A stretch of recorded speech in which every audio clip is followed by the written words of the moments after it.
Hello dears, അപ്പോൾ നമ്മൾ ചെയ്യുന്നത് ഒരു താമ്പൂർ സ്റ്റിച്ചാണ്.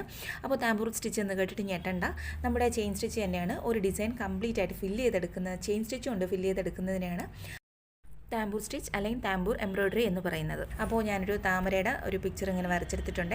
അതിനുശേഷം ഔട്ട്ലൈനായിട്ട് ഒരു ഡാർക്ക് പിങ്ക് ഉപയോഗിച്ചിട്ടാണ് ഔട്ട്ലൈൻ കൊടുക്കുന്നത്. അകത്ത് ഒരു ലൈറ്റ് പിങ്ക് കൊടുത്തിട്ടാണ് ഫില്ല് ചെയ്യുന്നത്. അപ്പോൾ നിങ്ങൾക്ക് രണ്ടും ഒരേ കളർ തന്നെയാണ് വേണമെങ്കിൽ യൂസ് ചെയ്യാം, ഡിഫറെൻറ്റ് കളേഴ്സ് യൂസ് ചെയ്യാം, അതൊക്കെ നിങ്ങളുടെ ഇഷ്ടമാണ്. അപ്പോൾ ഇത്രയേ ഉള്ളൂ. ചെയിൻ സ്റ്റിച്ച് കംപ്ലീറ്റ് ആയിട്ട് ഒരു ഡിസൈൻ ഫില്ല് ചെയ്തെടുക്കുന്നതിനാണ് താമ്പൂർ സ്റ്റിച്ച് എന്ന് പറയുന്നത്. അപ്പോൾ എൻ്റെ ചാനൽ ഇതിനെ സബ്സ്ക്രൈബ് ചെയ്യാതെ കാണുന്ന കൂട്ടുകാരാണെങ്കിൽ പ്ലീസ് സബ്സ്ക്രൈബ് ചെയ്ത് സപ്പോർട്ട് ചെയ്യണേ. അപ്പോൾ ഇത്രയേ ഉള്ളൂ. ഞാൻ കംപ്ലീറ്റ് ആയിട്ടൊന്ന് ഫില്ല് ചെയ്തെടുക്കുന്നുണ്ട്.